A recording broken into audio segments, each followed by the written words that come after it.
What is going on, everybody? Welcome back to Phones and Drones.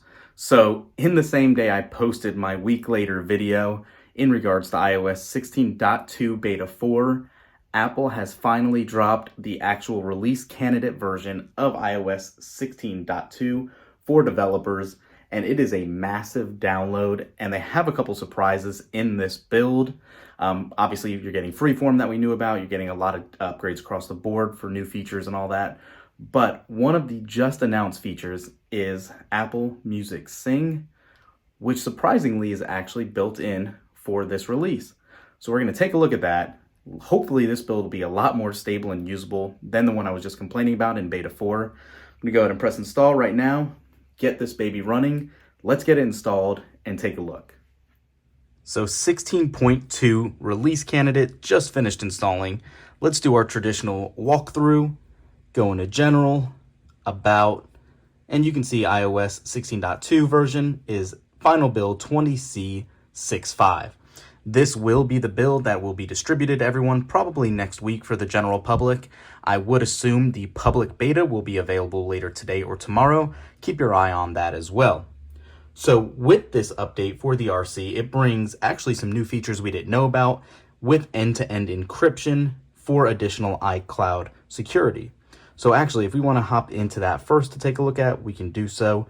You now have an option under your iCloud setting to go to Advanced Data Protection, and it is off by default. But if you hop in, you can see this is now basically going to encrypt a lot more data than it did before. There is a heavy security push on this build that we didn't know about, including some changes coming to iMessaging and two-factor authentication. So as you can see, Advanced Data Protection says iCloud encrypts your data and keeps it secure.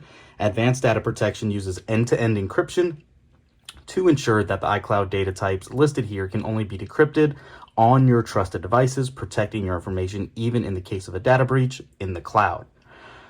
And pretty substantially listed here are the majority of what you're going to use: device backups, message backups, iCloud Drive, notes, photos, reminders, Safari, bookmarks, Siri shortcuts, voice memos, and wallet passes even. So again, this will be needing to be activated.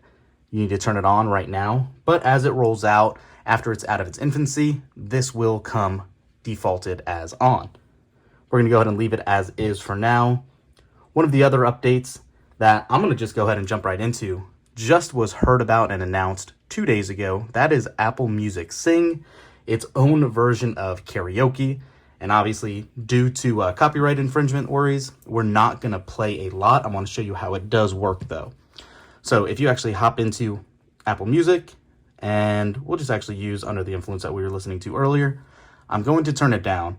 But you see you have this new icon right here. It's a mic with some stars around it.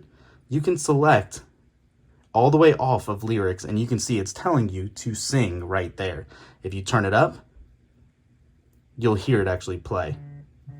And I'll turn it up just for a second. So if you have it up, you can hear the lyrics in the back. But if you turn it all the way down, it will simply be the instrumentals as you would expect. So, like I said, don't want to get copyright infringement, but there's no separate category that I found yet. If you hop into any song, you should be able to simply find it. Let's just do changes here. Pull it up, and you could see it is right there, ready to go, depending on how much you want to hear the actual lyrics and the vocals of the performer, and how much you want to actually let your vocals lead the way. So pretty cool. I'm excited to actually try that out. It's going to be really cool on Apple TV. If you have some people over for a party or whatnot, that could be a really cool experience. This is not available on every device, unfortunately. It will only be available on eligible devices like the new Apple TV, newer iPhones, and I think iPad 9th Gen Plus, as well as, I believe, some of the iPad Pro models, obviously. Beyond that, what we knew was coming is freeform. This is finally available. You can collaborate with anybody you need. Draw whatever you want. You can see a sample board I was doing, and it is massive. You're going to be able to share that and live collaborate as needed. We did a whole walkthrough on this app a while ago, so we're not going to dive into it too much right now, but know that it is finally available. So you can now jot down notes, sketches, drawings, brainstorming ideas, whatever you want. It's a live board.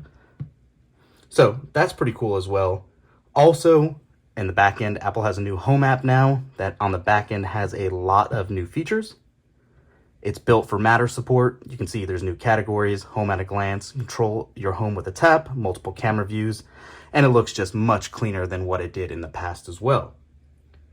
Beyond all that, obviously, you're going to have that new lock screen to hide your wallpaper and notifications when AOD is enabled. You're going to have all those new lock screen updates as well. If you guys missed that, I'll show you that really quickly.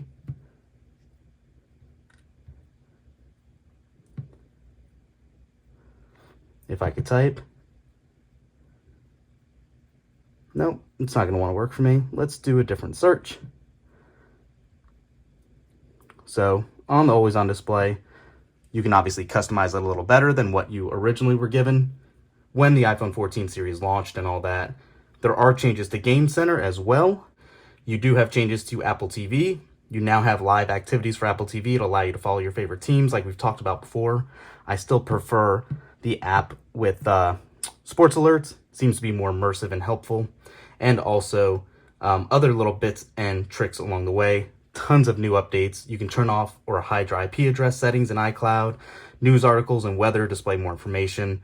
There's just a ton of fixes, especially that crash detection that was causing automatic alerts from roller coaster rides. All that should be fixed here. I'm hoping that this will be a substantial update to what I was getting with Beta 4, and I hope to have none of those other issues, especially even just with the notification toggle being pulled down. So let me know what you think. Go get that download if you're a developer. If not, stay tuned for later today or tomorrow for the timing on the public beta, and next week I would assume for it to be released to all. Thanks for watching, guys. Make sure to thumbs up this video, subscribe to the channel, and we'll catch you in the next one. Peace.